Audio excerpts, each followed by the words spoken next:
technically there was a newscast, but you know, there was no comics cast last Sunday, unfortunately.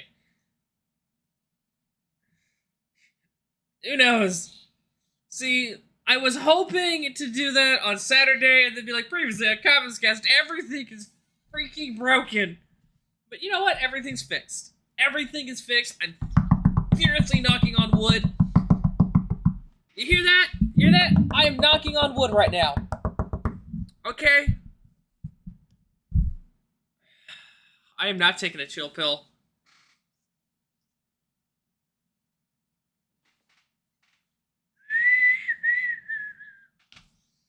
I think I can whistle, but I think it picks up as background noise and my mic filters it out, so... I can kind of whistle. Oh, let's just talk about some random shit.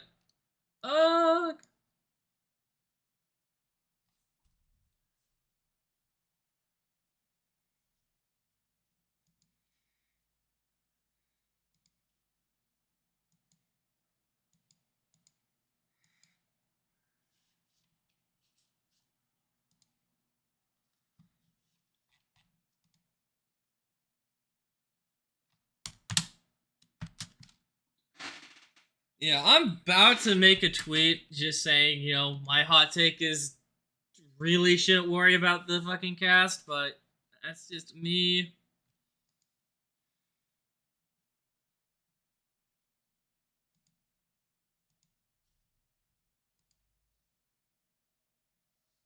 Yeah.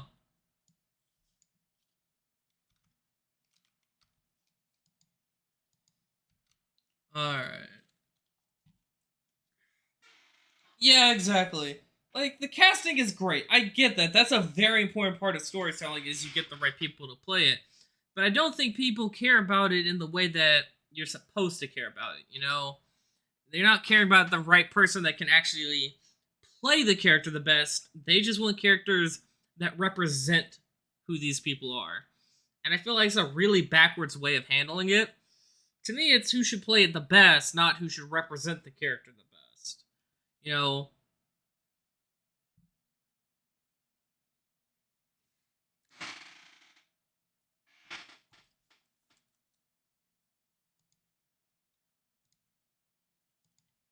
Yeah.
Oh, hold on. I just realized Oh, yeah.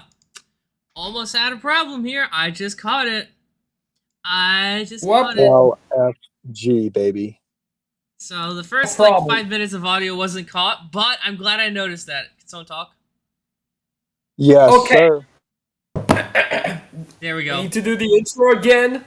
No. Maybe. I don't know. Chad, Vlad, and the boys, baby. Chad, Vlad, and the boys. Previously on Comic Cast, there was no Comic Ultimate. Cast. They were just news. Ultimate Right now, a new Comics Cast. episode of Comic Cast. This is the think it's level of also- quality that you expect. There is no After Effects. There is no editing. There is nothing but us fucking winging it. There is no bitches also? There are no bitches. bitches. No No bitches. bitches. Comics No Cast bitches. has no bitches. I was walking. Vlad, I was walking when I was getting my comics because it was free comic book day. Yeah. I was just paying my meter, right? Because my comic book shop is like downtown. What happens is like this guy's he's on speakerphone. He's just walking by, right? And all he says is just like, you should get so you know what he says. He doesn't say you should. He's like, just get some bitches, bro. That's all he says. Just Oh get some my bitches. god. And I had to stop what I was doing and look right at him. You just like looked at him and he's just like, homie needed some bitches, okay? Look, No, this he's like man, walking by. He's like, just get some bitches, bro. Is what he says. Just get some this bitches, bro. man is chronically bitchless, okay? Like whoever he's talking to is He's chronically bitchless. like what I wonder. Who's his favorite? The entire. Who's their favorite character? Just asking. Well, I don't Spider-Man? know who their favorite character is, but like one of the things that just Is it like the thing- Spider-Man? Well, we They don't weren't know. at the We're going comic to book assume shop. it is. No, he wasn't even going to the comic book shop. He was walking by. Right? Oh god. It was funny. So he just says, just get some bitches, bro. And the entire day I was thinking, wow, what was that much of a problem for this guy just to say, just get some bitches, bro? I wonder. This guy is Hey, like I'm- on the fucking phone with an incel that is also a friend. He's like, I can't believe I'm friends with this guy. He's such an incel. Exactly. That's the funny part. But then you get That's the meaning of life, my friend. You get I've heard that more at work into it. before from some like people in the background. Like I'll be talking to someone on the phone, and then next thing you know, you hear someone go, "Dude, just get some bitches." It's like, You know, fuck is this your phrase coworker reminds me talking of about? The meaning of life, don't you think? But yeah, the guy just like was walking by, and the entire day I was thinking, what the fuck kind of a problem required him just to be like, just get some bitches, bro. Maybe the person who he was talking to was a Spider-Man fan. You know? He's just talking about fucking Mary Jane is going to be killed off in issue number 26. 26. Yeah, like, bro, just get some, just touch some grass, just get some Right. bitches. Read Radiant Black, you know, guys. Trying to get extra money and stuff and things. Oh boy. Read Radiant Black. Oh boy. Absolutely. I think that's pretty funny. But moving on to our first topic, Yeah. getting bitches with our first topic. A And universe bitches. created Yeah, an Ultimate Universe issue. you know, Ultimate just get some Invasion. bitches. It's the meaning of life. You I'm know, going to It's- Ultimate it's- Invasion some bitches if you know what I mean. Ultimate Bitch Universe. Oh my god. That's so funny. yeah, but like, guys, if you ever stopped and like thought, like, what are these great philosophers? What people thought of these great philosophers? Well, It's a guy that was And- chronically bitchless, okay? yeah, most Chronically of them chronically bitchless. bitchless, or gay, or both. Aren't, Just- aren't gay people bitchless just by default? Gay Are- people are bitches. Technically, yeah. Unless you consider dudes bitches. Which I don't consider dude bitches, so... Yeah, technically, if homie's gay, he's chronically bitchless. If you're gay, that means you are bitchless. Also, just a shit. disclaimer, it's fine to be gay. We're not saying that in a bad way, okay? You don't need bitches, okay? Yeah, you can be gay, you can be aromantic, you can be asexual. Bitches aren't an important part of life. I But got it's really 99 fun to problems. just say, just get some bitches. I Yeah, got bitch ain't 99 one. problems, but a bitch ain't one, so... Ultimate bitch. What the fuck is this intro? Yeah. A universe created anew in Ultimate Invasion issue 1. In the Wait. bold tradition of Ultimate Comics line, Jonathan Hickman and Brian Hitch's new vision of the Ultimate Universe begins in Ultimate Invasion issue 1 on June 21st. Next month, readers will witness a transformation of Marvel characters and storytelling that could only come from two industry greatest visionaries, writer Jonathan Hickman and artist Brian Hitch, in Ultimate Invasion issue 1. The start of a redefining 4-issue saga Ultimate Invasion will see the heroes of the Marvel Universe clash with one of the few survivors of the Ultimate Universe, which met its doom in 2015 Secret Wars. A confrontation that ends with the promise of something all new and vastly different than anything that's come before. Right? So it looks like we're getting the Ultimate Universe back. Yeah. It's saying 4 issues. This might be like a trial run. To see if people are actually invested in this and actually will check it out. That's what I'm saying. That's what I'm thinking. This is like a trial run. They're starting off with something special, and if this works, we might finally get the long-awaited Ultimates 4. Oh no. Why, you don't want Ultimates 4? After Written by Jerry Dugan, and it's like the most Saturday morning cartoon thing ever made in human history. that is the exact opposite of what Ultimates is. Ultimates is not your Saturday morning I know, cartoon. that's why I want it. Hickman and Hitch. Just call them Hick described Hitch. the book Hick Hitch. HH. Revisiting the idea of Ultimate Comics couldn't be replicated or revisiting what Brian did in the original Ultimates, creating a streamlined, modernized version that would eventually become the spine of the MCU. And it certainly couldn't be what I did, which was the final chapter of the pre-existing universe, Hickman explained to Entertainment Weekly. We also thought the idea of Ultimate Comics needed to be inverted from what the original universe was. We wanted this to be something that could really only exist in the comic space, a new way of thinking about and enjoying a new version of Ultimate Universe, or of the Marvel Universe. I'm pretty happy to say that it feels like we've accomplished those things. We're really excited for everyone to get to read it. They really are bringing back the Ultimate Universe. It just sounds like it. They're like, hey, if it works out, we're gonna take it seriously too. Yeah, I don't know how I feel. There's a lot of things that I hope, if this is like a reinventing of it, the first thing needs to go is Abusive Hank. That needs to go. That needs to be gone immediately. We do not need a fucking repeat of what happened in Ultimates 1. Or, another fucking Jim Shooter incident. They need to fucking put that in the Jim Shooter? Was Jim Shooter just like, guys, it's the ghost of my editorial. Guys, I need to control stuff. Guys, woo, I am Jim Shooter. Woo. So with where I stand on this is just I'm kind of excited because it's just like the Ultimate Universe, for better or for ill, it really did kind of like bring people into the Marvel age of like reading. Yeah, to me, it's what pulled Marvel back out of its dark ages. Yeah, where it's just like, hey, look, this is a modernized version of it. I would kind of assume if we ever do get another Marvel book, another Ultimate Marvel book, we're gonna get fans are gonna be able to get what they want from books like Ultimate Comic Spider-Man or like a new Ultimates book. They would really kind of get what they want that the 616 isn't doing.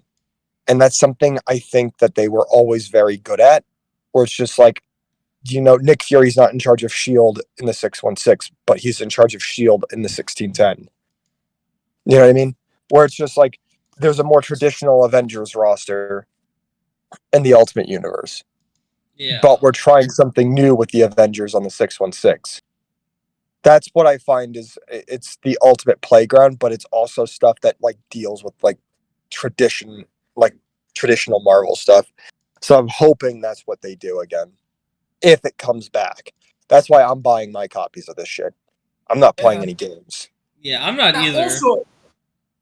Also, just saying, I feel like this is a good segue to actual comic news, considering our meandering discourse. We are on comic news right now. Yeah, because we are talking about a character who's chronically bitchless. Yeah. The Maker. The maker really is the epitome of just get some bitches, bro. Just get some bitches, bro. I will say I find this kind of funny on this art. They have Hank at the very top corner, and we got Janet at the very bottom, which is usually not how they draw the two. They're usually side by side. Yeah. Yeah. And the Illuminati gets to have I'm glad the Illuminati's back, and I'm glad that we get to see because look at that roster in the cover. You got Cap, Iron Man, Thor, Hulk, Giant Man, Wasp, Hawkeye, right? Those are typically Avengers. Those are like the stereotypical, these are Avengers kind of guys. It's not my go-to lineup, but it's most of my lineup, you know? Yeah, it needs to have more Captain Marvel, but guys. But didn't they do that? And then we have, of course, the Illuminati. I'm very excited about this being written by Hickman. If you ask me, Hickman is probably going to be the best part about this. Well, he relaunched the X-Men, so you know that I have very positive feelings for the guy. Yeah, I have some pretty positive feelings. I'm kind of nervous. I don't want him to pull a Bendis. What do you mean? From the original Ultimates. I don't want that. Or no, was that Millar? No, this is Bendis. Are you talking about Ultimatum? Like your worst nightmare? Well, Ultimates 3... Ultimates 3 and Ultimatum were horrible. They were written by Jeff Loeb. Bendis and Millar had nothing to do with that. That's right, Loeb. I'm sorry. I get my fucking writers mixed up all the time. Jeff Loeb is a really great writer. He just didn't need to write that shit, you know? Yeah. Oh yeah, it was Loeb. Oops. Yeah. I'm sorry. My bad. I made an oopsies. You wanna reevaluate Jeff Loeb as a writer? Oh god. Read Superman for All Season, Batman The Long Halloween, and Batman Dark Victory. They're really good. Yeah, Millar did good. Millar. Unpopular opinion, I love Millar, and I could talk about Millar for a very long time. Yeah, I forgot that there was so Millar's the main one that wrote it. Yeah, that's right. I remember now.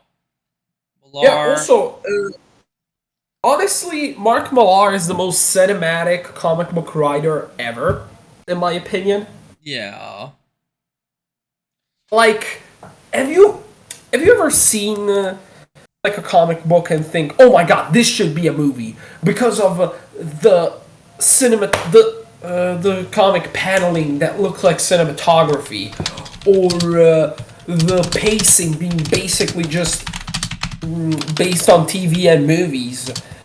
Literally, it feels like a movie in comic book form. Yeah, I get that. I think a lot of that comes down to Hitch's art, No, I'm talking about all of Mark Millar's works. Well, yeah, it's a combination of what Millar does, but also the artist as well to me. That really makes it.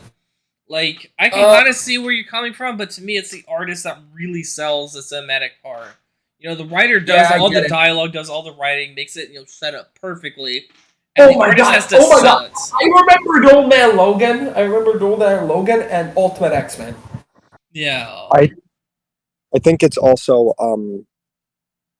I just feel like with the way that Ultimates has been handled, its history, I feel like we could stand for a brand new writer and a brand new direction with it. Yeah. I just for some reason I feel like them bringing back Marvel to a modernized traditional Marvel universe where it's just the Avengers are over here, Spider-Man's over there, the X-Men are over there, albeit without a Fantastic Four running around. It's still worth it. I can't wait to see how this book ends, because you can always count on Hickman to handle events, and he's handling two. It's Gods and Ultimate Invasion. This is going to be crazy. Yeah, fun fact, Gods is supposed to be basically Marvel's Sandman. I heard about that. Hickman. And as someone who hasn't read the Sandman book but knows his reputation, I've seen the TV show and absolutely adored it. Has anyone here seen Sandman? I have not. No, I haven't. You should. You really should. It's, I'd say, one of the best TV shows I saw in like a long while. I feel like the last episode, as of now, it's kind of underwhelming, but they're making a season 2, so it's awesome. Yeah. So, and moving on to our next topic is artist Mark Brooks celebrates the X-Men 60th and the Avengers 60th anniversaries by bringing back corner boxes in a series of variant covers coming to you for your favorite titles. They're Check out the really new covers cool. debuting in June now, and find more information on Marvel.com, where we're getting like the Vision corner box sort of thing. Yeah. We're getting the giant size X-Men lineup. Something that they kind of just did with Avengers. It's really nice to see them celebrating the Avengers and the X-Men. Even Although if I it's do in this believe- small of a little way, it's still really nice to see, and I think it's kind of adorable. Yeah. Even though I'm like, yeah, the X-Men kind of got a little bit more in the way, but that's just because you can tell like people who are writing Marvel comics today are people in the 2000s. They were just chomping at the bit just to write X-Men. Yeah. You know. So it makes sense why they kind of got a lot, but it works out. Also, like one of the writers of the main important book is like Ewing. No, sorry, Kieran Gillen, who wrote X-Men in the early 2010s. And I've read like only the first story arc of Uncanny Volume 2, and trust me, all three of them, it's amazing. Y'all should read it. It's like I think I read a little bit. That was like where they went to San Francisco. Yeah. Yeah, but I'm just saying, like the Avengers on their 60th, I kind of think that they're deserving of a little bit more. You know what I mean? I get it. Like they should have got a live event, but the X-Men did. So Yeah. It was a live event, all right. yeah, where Chris Claremont. I'm gonna be honest with you. People like to gas up what Claremont and like the Simonsons have been saying, but they were like nothing but really cool throughout the event. Like people like to make it seem like, yeah, they were just bad mouthing other teams compared to the X-Men, and it's just like that's not what they did. Isn't Claremont just viewing everything post Claremont as fan fiction? Like, I don't want to say this. I don't want to say this as something that like Chris Claremont thinks it's bad. Or I don't want to say that like this is something that Chris Claremont shouldn't say. Like, I am just saying that like his kind of distaste for newer X-Men stuff is kind of like his. It's kind of like something that he has shown in the past. The X-Men stuff, yeah, I could see where he's coming from a little bit, but it's just like, 60 years of them in a school, you got to kind of change it up every once in a while. Yeah, but like every once in a while, the Avengers became outlaws. You know what I mean? Yeah. Yeah, but like Claremont didn't have always the X-Men in a school. Who was the writer who made the X-Men live in Australia for a bit? Oh my god. Yeah, it was him. The X-Men were fucking Aussies fighting kangaroos and emus. Was Wolverine on it? The fucking Canadian in Australia. That is like the most polar opposite you can fucking get. It's so funny that you bring that up because like for the Pride of the X-Men pilot event, they were saying that Logan is indeed he was Australian Special Forces, but he was born in Canada. Why is every fucking adaptation obsessed with Wolverine being Australian? Like at least half of them. Why? Wolverine is Canadian. Wolverine likes maple syrup. Or whatever whatever Canadians like. I don't know Canadians. They like donuts, or they like maple syrup. I think they like donuts, and maybe moose. Well, the Australian X-Men thing, it isn't a thing that people really like talk about, but it's just like Claremont honestly did do some like really weird stuff with X-Men. However, again, it's X-Men where it's just like, geez, What? wow.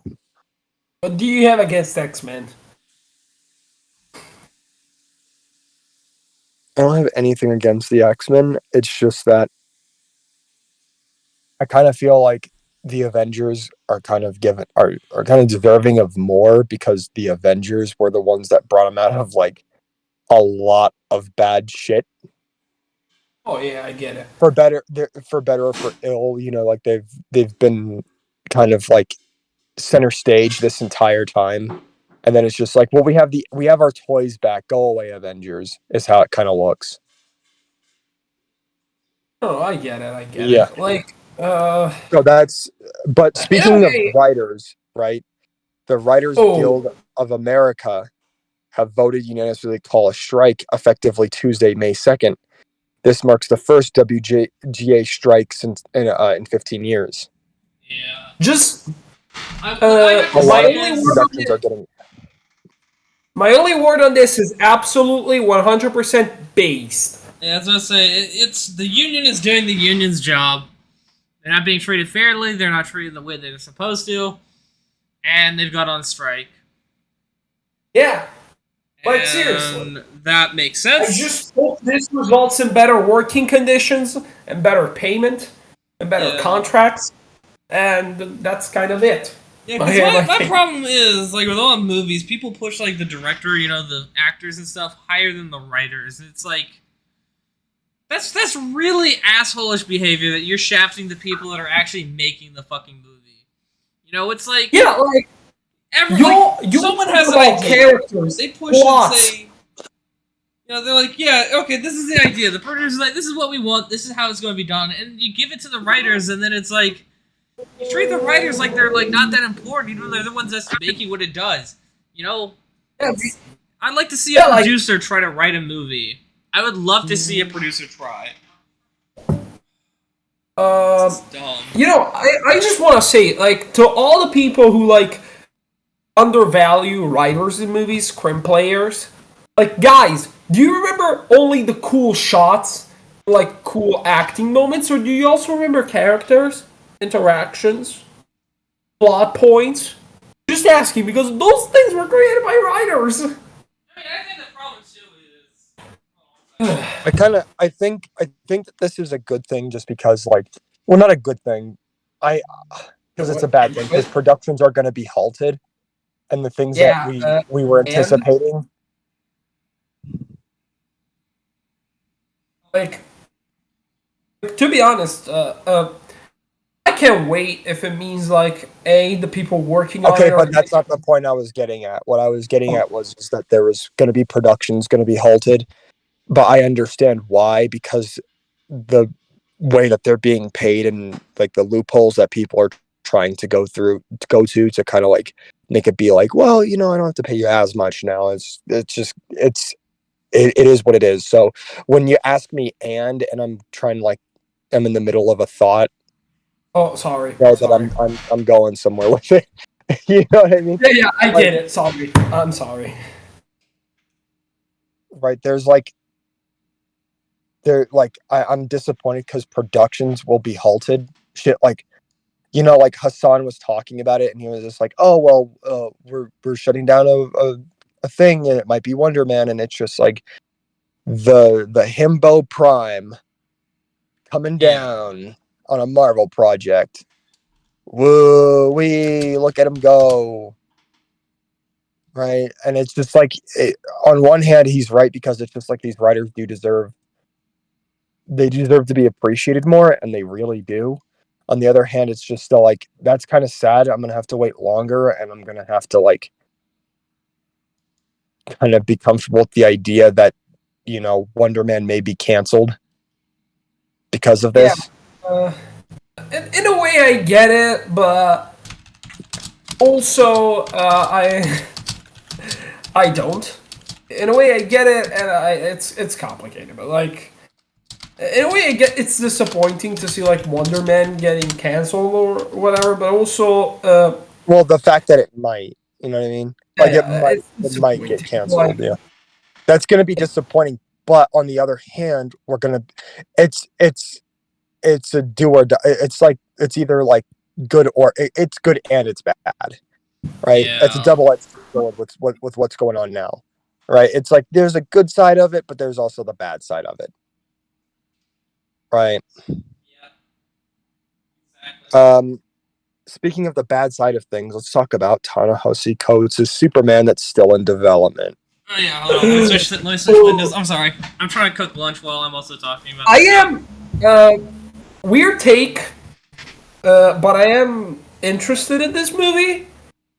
Like I am interested to see what Ta-Nehisi Coates' vision of Superman is gonna be.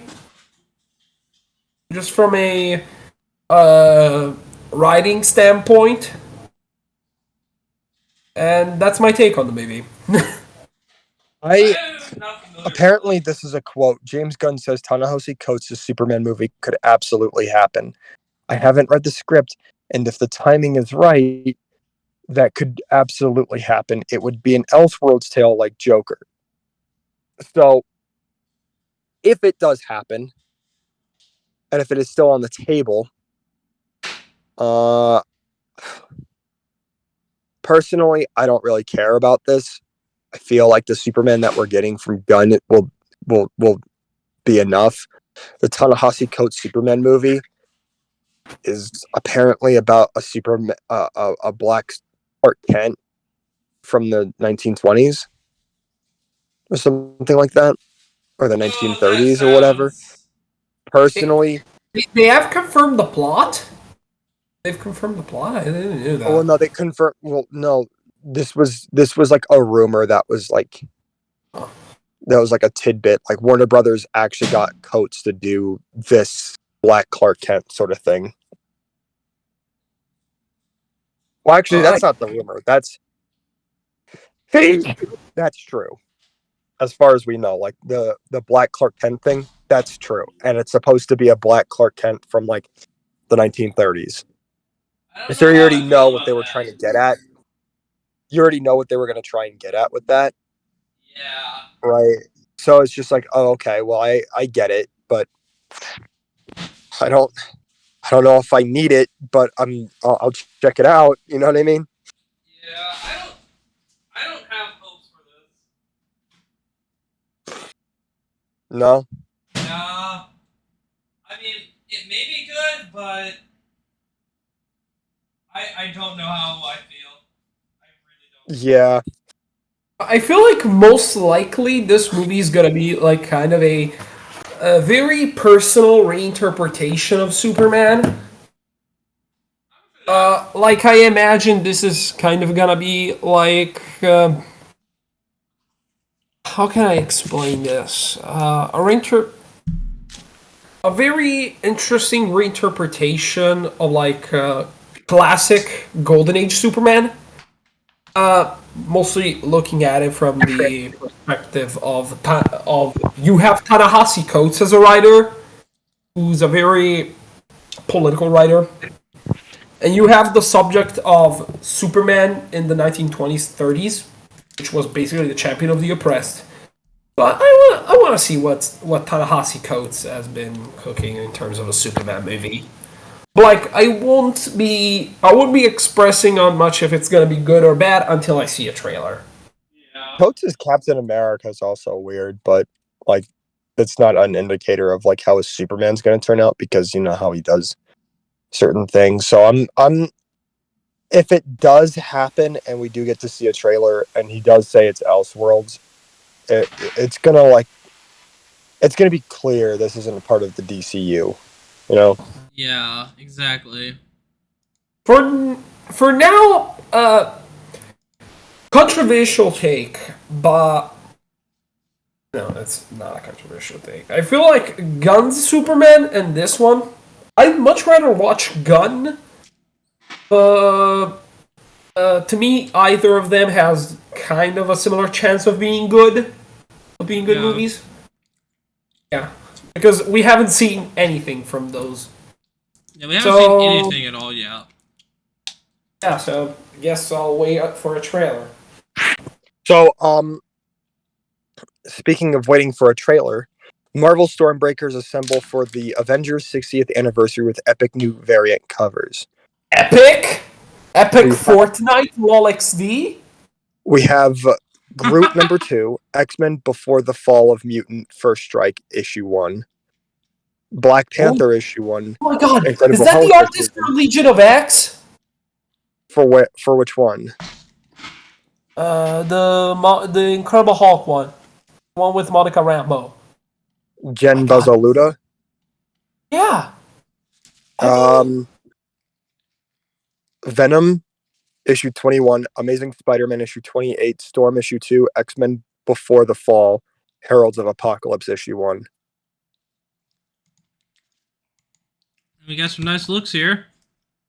Yeah, a lot of them are from different covers and different periods of the Avengers like time.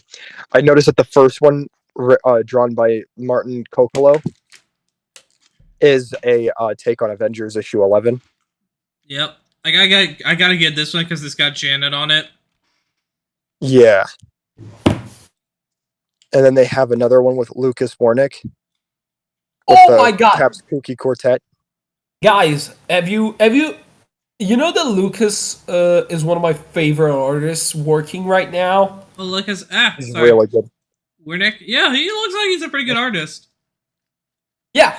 You know, Immortal X-Men showcases his art perfectly. Absolutely perfectly. He does a really good job with Cap's Kooky Quartet. Yeah. And then there's the Chris Allen, the first time that the Avengers met. This was like the issue where Black Panther became an Avenger and they fought Grim Reaper for the first time. Oh, cool. Yeah. You know, I Good really shit like Grim by Reaper. Chris Allen. I like Grim As Reaper Janet, too. I need to pick it up. You simp. I Jen know. Bazzaluda's Photon cover. I just want to say, Jen's art is mwah. Seriously, her work on Legion of X is just phenomenal. She draws face weird though. And then there's Yeah, I Nick see it. Klein's. There's Nick Klein's like time that Swordsman joined the Avengers to get in with them so he could spy on them. Oh yeah. He By looks so funny. Nick Klein. Yeah, it's really good. Then we got He looks funny. Elena Casagrande. Well, Swordsman is like the worst Avenger in my opinion. Yeah. I like him the least. Like the time he just was in it to bang Janet. Granted, that would be me also. Elena Casagrande. I just want to comment on this. She did Janet way too close to Nadia. That looks way too much like Nadia and not enough like Janet to me. Did the Listen, I was focusing on She-Hulk, but if you want to focus on Mid-Janet, I get it. Oh, those are fighting words. there was Elena Casagrande's She-Hulk cover that was a part of like the trial of like Hank Pym. Federico Vincentini with the time that they fought like the Absorbing Man. Oh my god, I love Good shit. Vincentini's art. I love Vincentini's artwork. It's so good! Have you read this Miles Morales series with Cody Ziegler as a writer? It's perfection. Then they have CF Villa. Then they have CF Villa completing the rest of that fight where the Absorbing Man gets his ass kicked by There's Carol. Beast. It counts. There's Beast, so, you know, kind of like really X-Men-y. Not too much. Pretty good. Pretty good. I would have wished they used the 80s Avengers X-Men crossover for this one, but you know. Yeah. Yeah, with just Because I feel Carol like- absolutely fucking up the Absorbing Man. Oh. Okay. Sorry. Oh. It's alright. Yeah, there's like a bunch of really good there's a bunch of like really good callbacks to Marvel Comics, especially in the way that they were talking about more, better days with the Avengers book, because we just ended off the Jason Aaron run with Avengers. Yeah. So there we go. And then our last thing here is Guardians of the Galaxy land on Ego, the living planet. Read the first part of the Marvel Infinity comic series, Guardians of the Galaxy, The Jewel of Depth, on Marvel Unlimited app. It's a new series where Star-Lord and his team, Gamora, Rocket, and Drax, must infiltrate a planet and steal back jewels for the Kree Empire.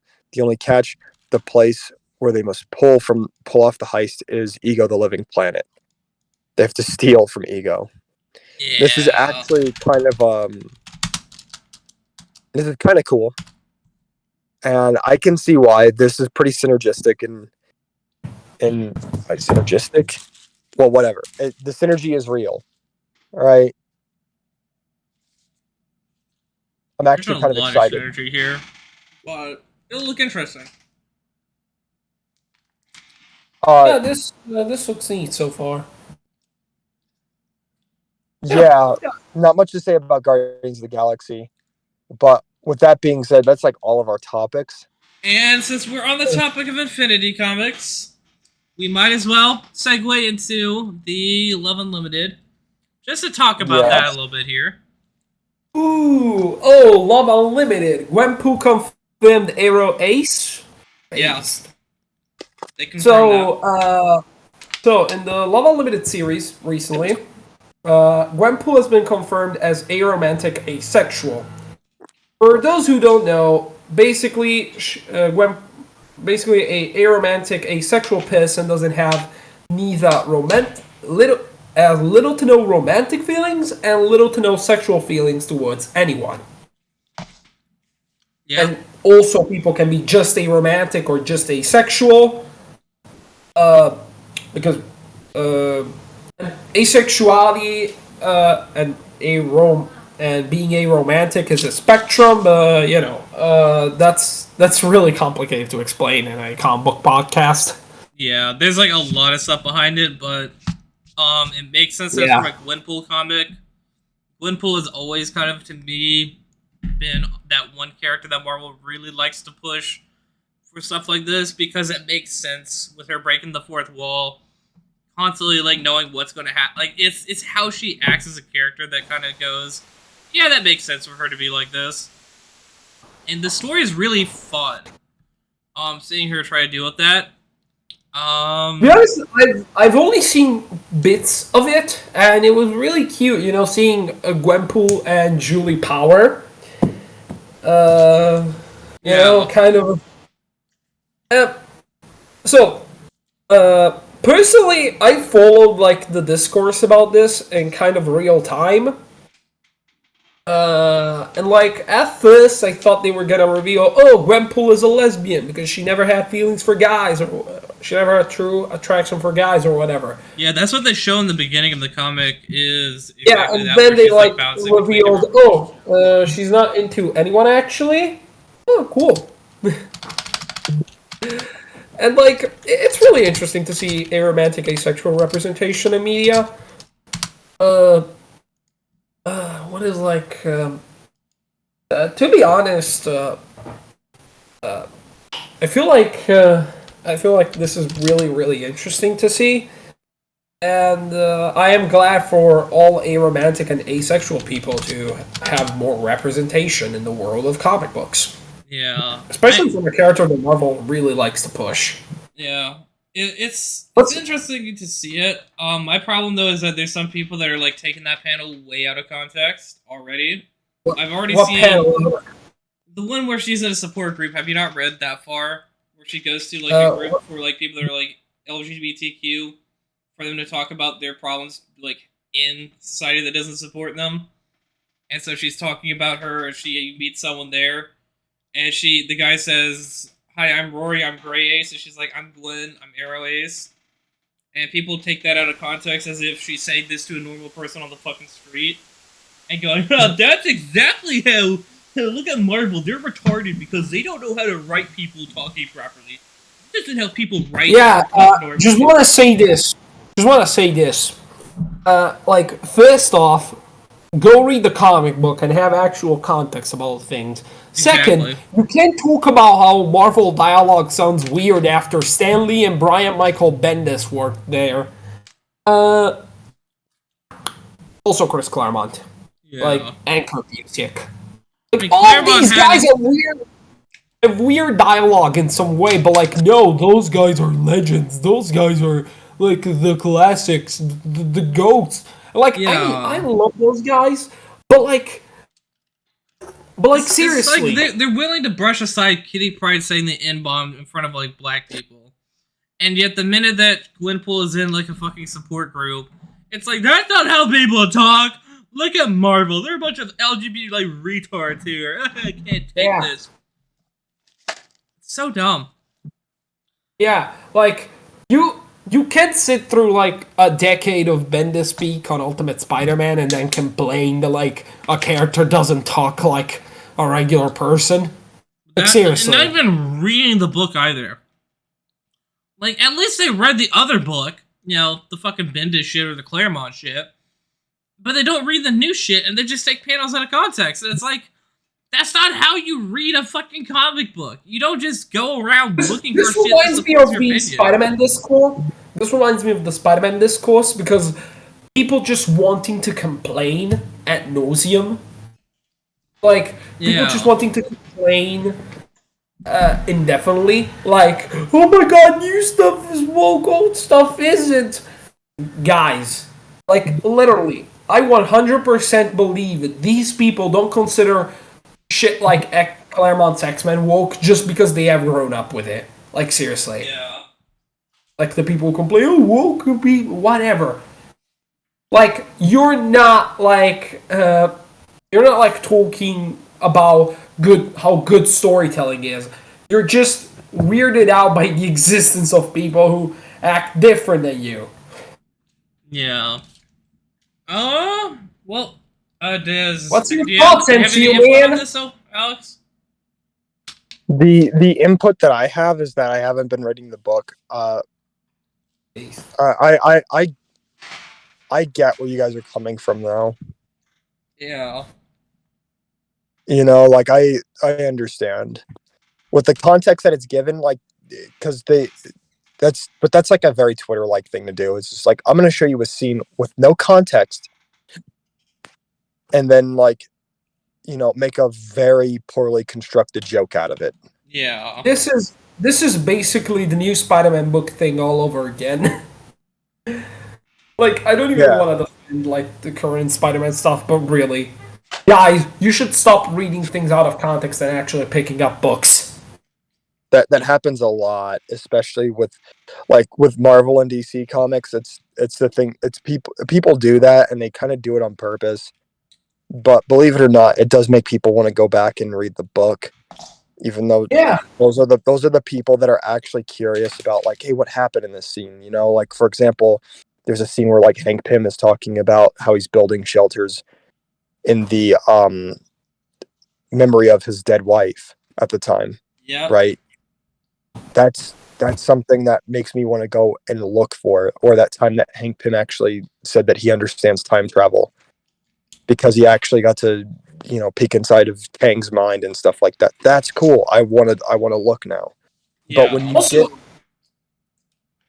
you go, Alex. But when you get people who just like post it and then they don't talk about anything about it, and it's just a really bad joke because they think that they're funny. Like the Arrow Ace thing where it's like, yeah, that's completely how people talk. You know, like, clearly not, but yeah, I can trust our people to know that's a joke. Like, I could trust our people to be like, yeah, it's a joke. Like, it's a bad joke, right? Who cares? Yeah. I'm not even reading the book, so I don't want to have an opinion. Oh, let's see here. Let me go check to make sure everything's going fine on the stream. Let's see here. Let me go check. Yeah, we're good. Okay.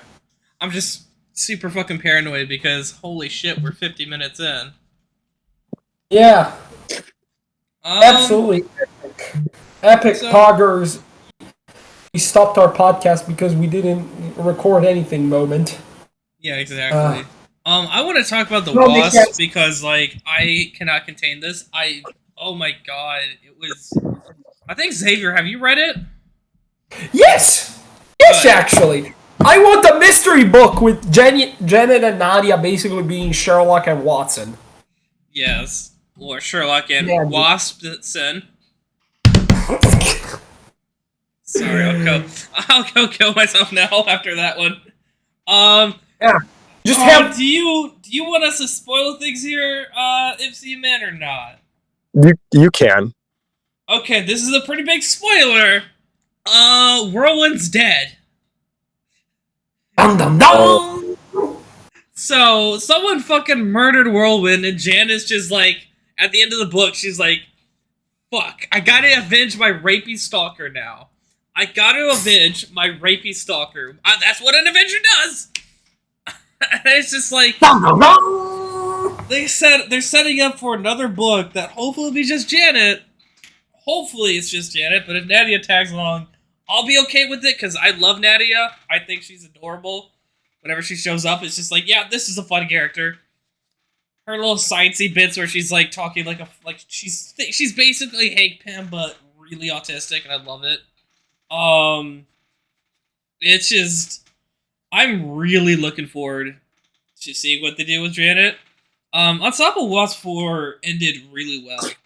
Like, the whole series, like, it had its issues. There's, like, a lot of issues with with the Ewing's Wasp. There's, like, a lot of issues with Ewing's Wasp. But it kind of worked out because this is Janet's first solo. And the fact that we got a solo made up for it. And honestly, Nadia wasn't that much of a problem in the book. I know a lot of people have been complaining about having too much Nadia, but it's like, the bits of Nadia that we get is mostly there because it's a book about the Wasp, and Nadia is her daughter, so it kind of came with the territory. But it was just, like, really interesting kind of seeing what Ewing did with her. Like, he really understood Janet's character, and I really appreciated that. It's not something that we see too much with Janet getting something that's dedicated to herself, and getting something that clearly shows someone knows who the character is the best part. She's never out of character. She's fully in character through the whole book. It's just like a really good Janet story. It's like her coming to her identity and knowing who she is, and her, going, you know what? I don't need Hank to be a part of myself. I don't need to live in the footsteps of my ex-husband. It's a really interesting story that really shows that the character is separated from Hank now. Like, fully, she is no longer a part of Hank. And I think that's a very interesting thing. Even though I really like Hank, it's kind of interesting to see her basically go, yeah, I'm not, without him, I still would have been a superhero. I still would have done something. I still would have done something for my father. And it also looks at the same point, without Hank, Nadia would have turned into a much worse person, probably.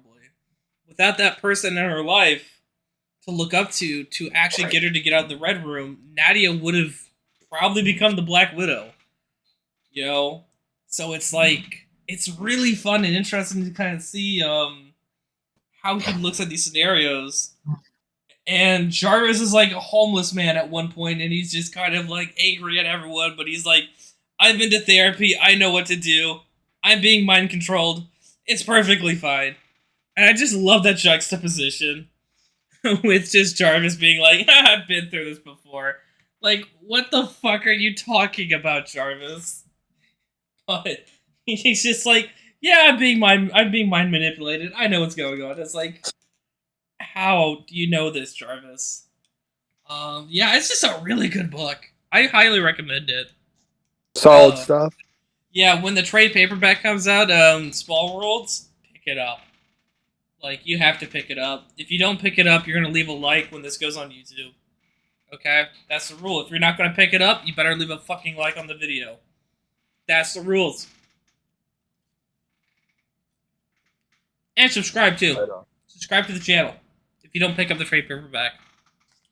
So, if you don't want to like and you don't want to subscribe, pick up the trade paperback. It's that fucking easy.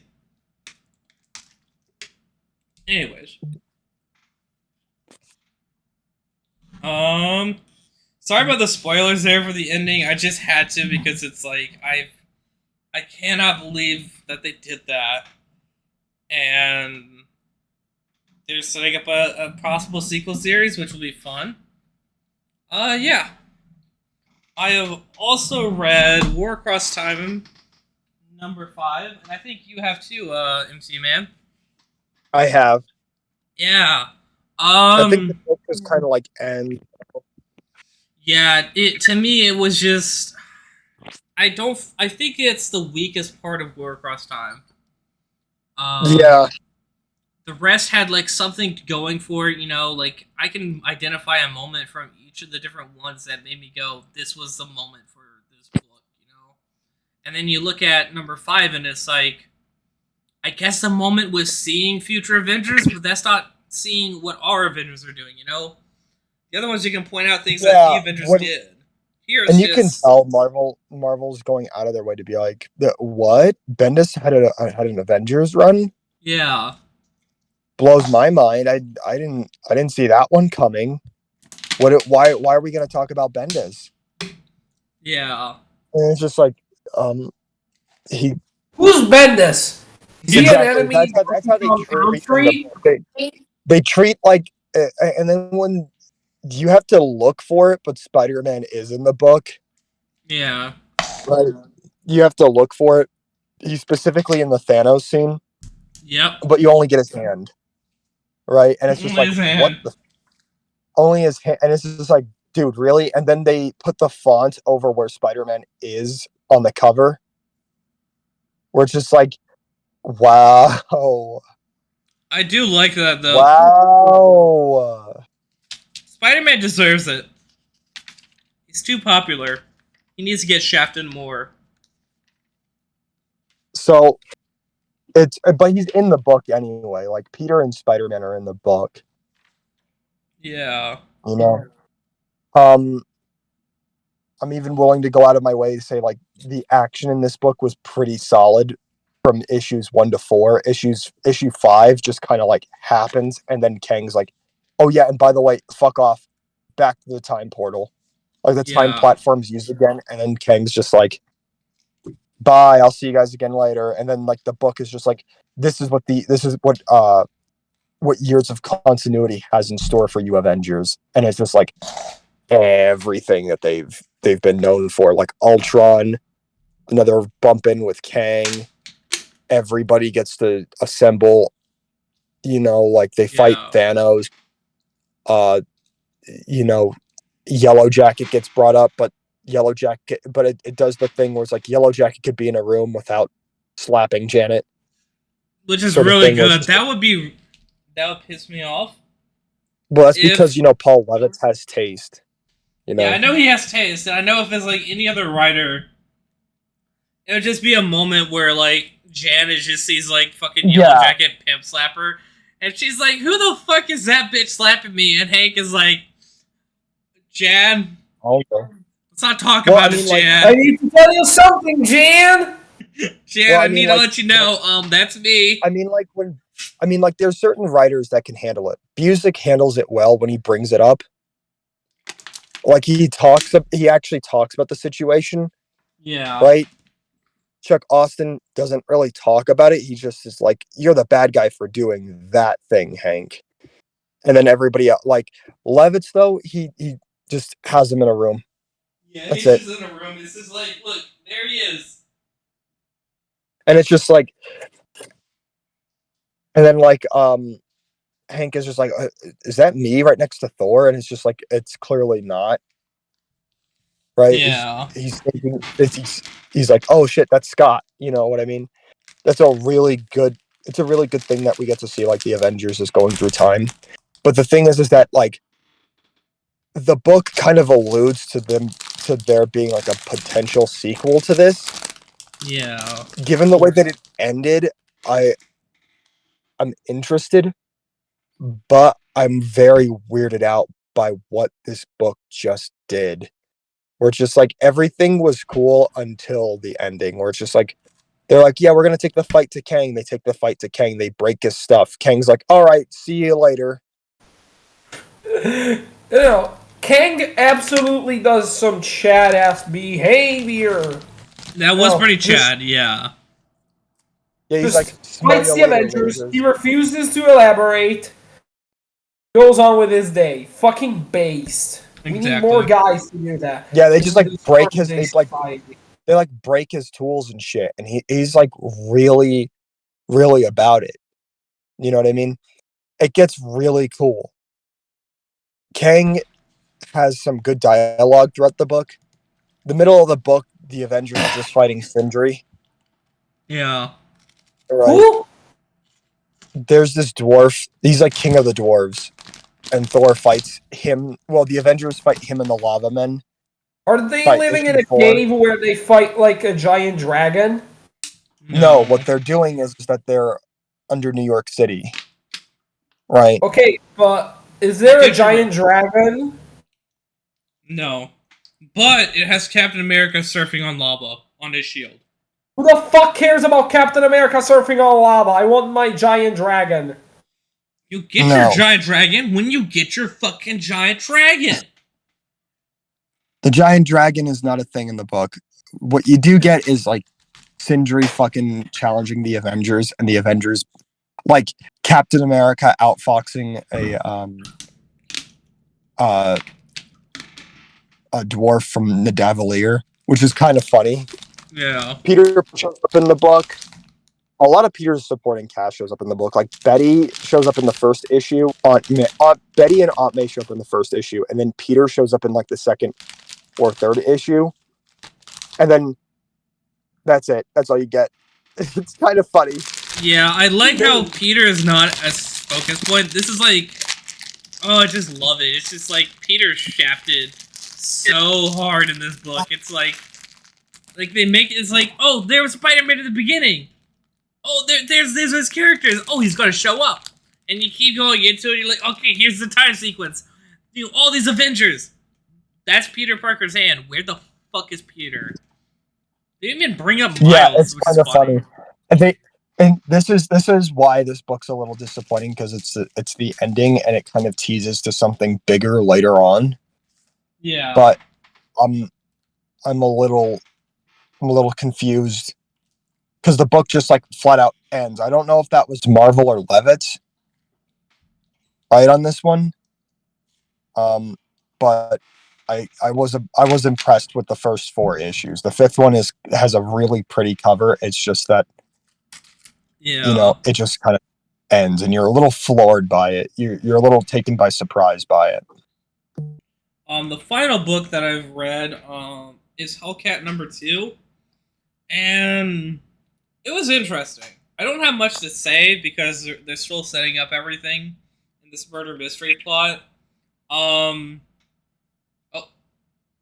MCU-Man just died. Yeah, MCU-Man is gone. There's no there's- MCU-Man! Sorry, I don't know a lot about Hellcat's lore. There's like a fucking stuffed rabbit that talks or something, and it's related to Mephisto or tied to Mephisto. Which Is I this was like, a sequel to Donkey Kong Country? I don't know. No, it's not. I don't know anything about Donkey Kong. Okay, It's a giant ape! this is a Giant rabbit. gorilla! This is a rabbit, not a monkey. I was talking about Donkey Kong Country, you illiterate person with no culture! You ideologically! Where the fuck is everyone going? I don't know. Maybe they're annoyed by my takes on Donkey Kong. I don't know. Oh, he's gotta get going. God damn it, Alex had to leave. Come. Yeah. Woo! Okay, And well, yippee! know how to get going. So, I'm not gonna get going. We're gonna finish this up here because we're men. Yeah. So it was weird. I'm not too sure. There was like a lot of stuff being set up, but not a lot was done. The Sleepwalker shows up. He's like, I gotta figure out who killed this guy. Hellcat is like remembering some stuff from her past, and is like, I gotta figure out if I killed this guy. Her mom shows up.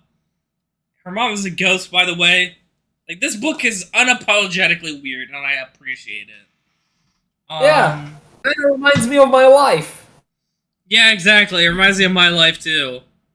Because we all died, went to hell, got Hellcat powers, came back, and it's like, there's a fucking talking stuffed rabbit, my mom is a ghost. My mom called my dad weak when he left me, which is the best part of the first issue. Is like her fucking father's leaving, and her mom is on the porch. Her father looks at her mom, and her mom goes, weak. And it's the funniest thing I've ever seen. But yeah, it's basically like, Donkey Kong Country level of insane. What is with you in Donkey Kong Country? I don't understand. I am playing it right now. It's fucking hard. Oh my god. Have you ever tried playing Donkey Kong Country while you record a podcast? No, I haven't. We should do a playing cast of like us just trying to beat Donkey Kong Country. Oh god. Yeah, what do you think? But so far, Hellcat's pretty good.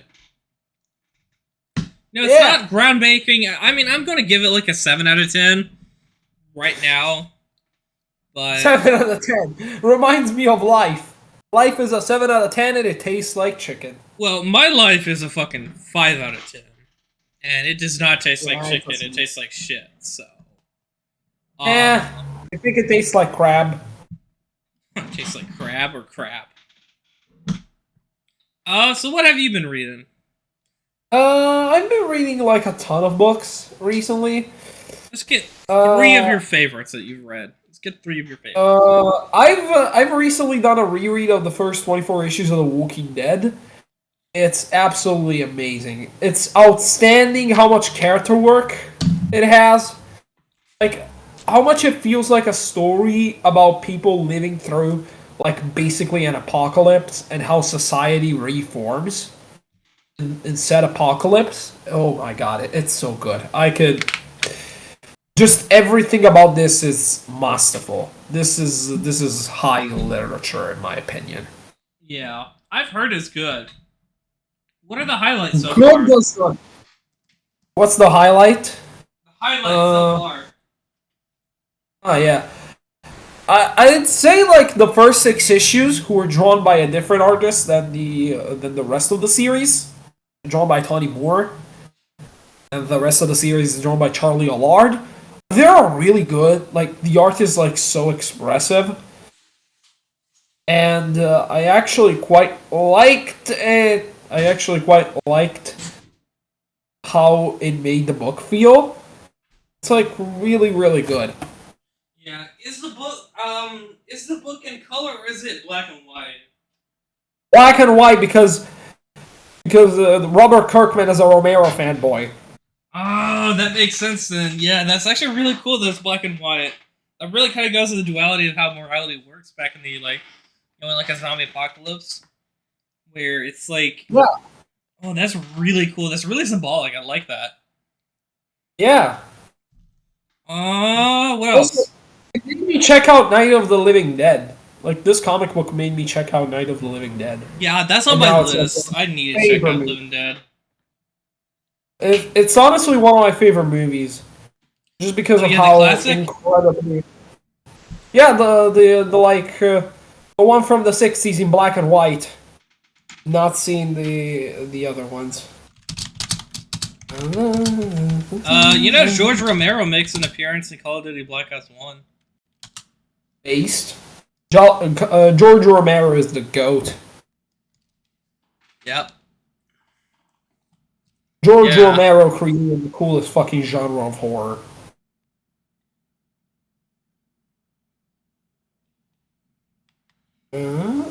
Yeah. Also, if you're asking, probably my favorite character has to be Rick. Or Glenn. Glenn is my favorite character. Fuck. Yeah. Why I did forget about him. Oh, Glenn... I grew up on the show. I haven't read the comics. And it's like, Yeah, I get my it. favorite character didn't even exist in the comics. Fucking Daryl doesn't Daryl? exist. Yeah. So it's like... To be honest, I have like a dislike towards Daryl Dixon because basically it's whitewashed Tyrese. Like, they basically had him as like a Tyrese adaptation. Yeah. They didn't want that to include Tyrese. I don't know why. Like, they just had like 2 characters audition for like a role. And then, oh, both of these dudes play really well. Let's create an OC and basically just give him the role of Tyrese, but extended. Yeah. It's... I don't know how I feel, but it's real interesting. I met Herschel. Herschel's actor. You can believe that. Ooh! I'd say Herschel is part of the worst arc of the book, Yeah. in my opinion, from what I've read. You know the farm part? Yeah. It's like way shorter in the book, but spoiler for the comic. Do you want spoilers for the book? I'm perfectly fine with them. Okay. Shane dies in the first 6 issues.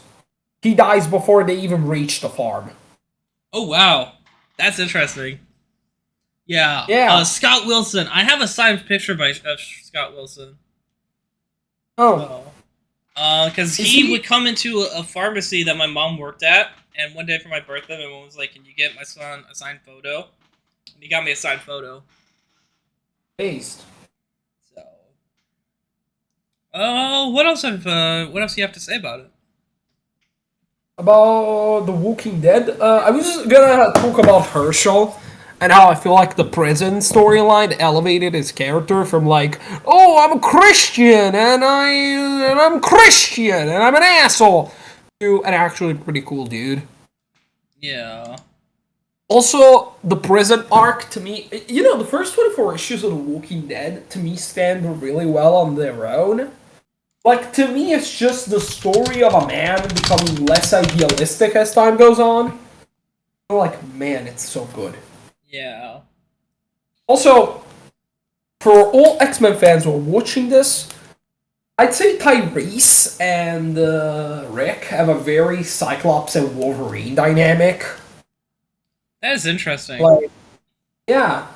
And, like, this is gonna be even bigger with Michonne. Yeah, Michonne appears here. Michonne appears. She's, like, the coolest fucking character in the book. She just arrives. She home wrecks the relationship of Tyrese and Carol. And she's big. Do you like Carol?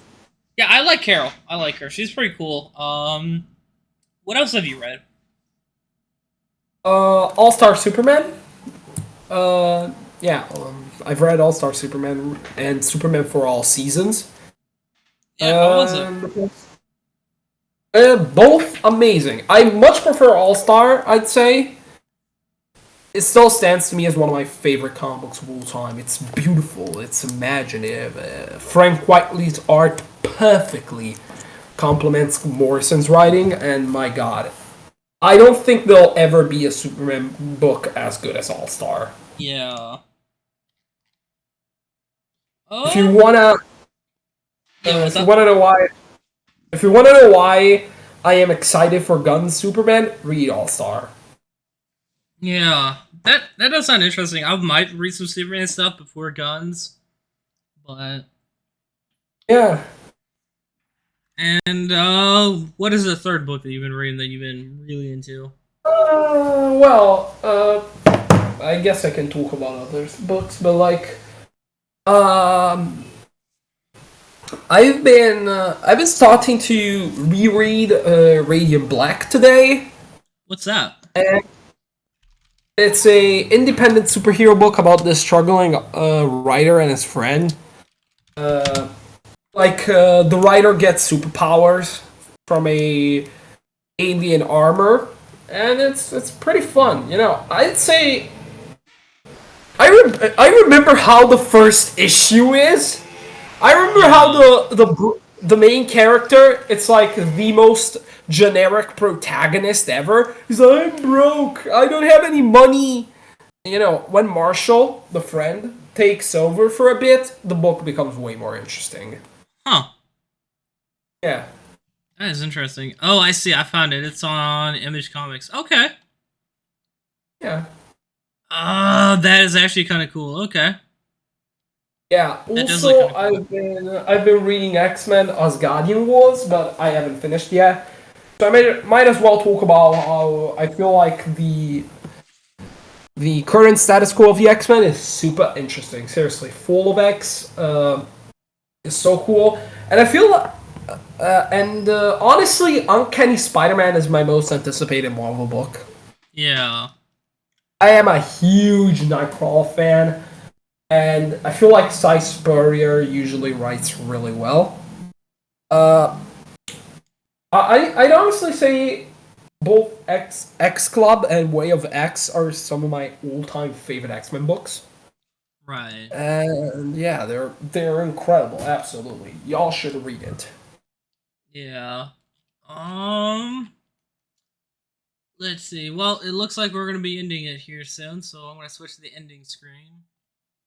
We can talk about a little bit of stuff here before we call it. Yeah, I'm pretty interested in what's going on here with like the MCU. It's just, I don't know. It's just I'm kind of worried. Like Wonder Man, with the writer's strike, a lot of stuff is gonna be pushed back. I'm sure this might affect. I've not followed the MCU much in a bit.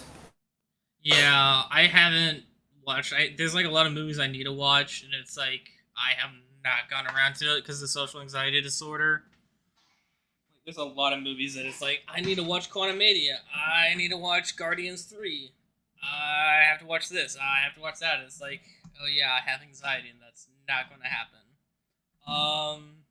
You can wait for it to drop on Disney Plus or waiting on. Oh yeah, that's what I'm waiting on. The 17th is when Quantumania will drop, so that'll be very interesting. Yeah. And there's like a lot of movies I need to get into, anyways. I just haven't had time. Yeah, me neither. A lot of movies and a lot of TV shows. Like I still need to finish like The Howl House and Moon Girl. Oh yeah, I have. I've watched a couple episodes of Moon Girl, and it's really good. It's like I have not had time though.